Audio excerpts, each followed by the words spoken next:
شهر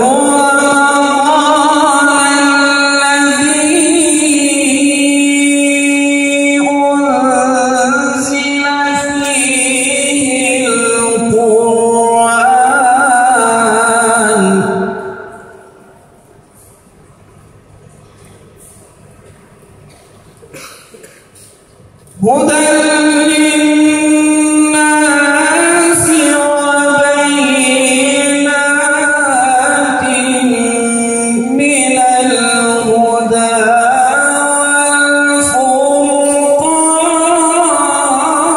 والفرقان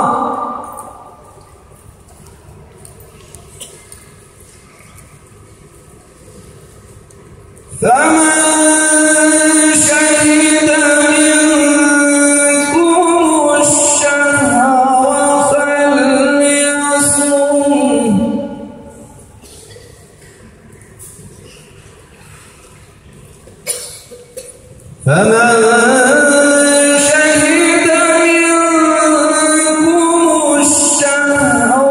فليصم ومن كان مريضا أو على سفر فعدة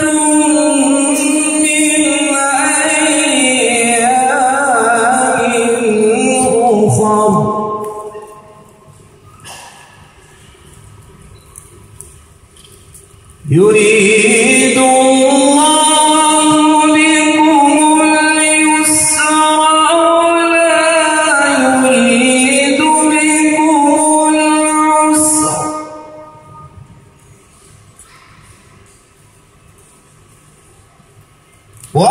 ولتكملوا العدة ولتكبروا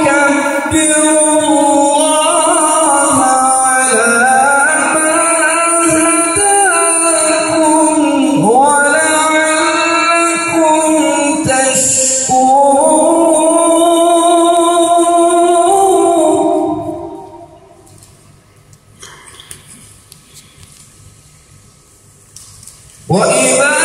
سألك عبادي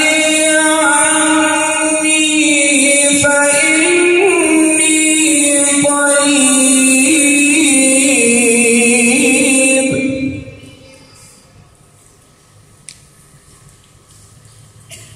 أجيب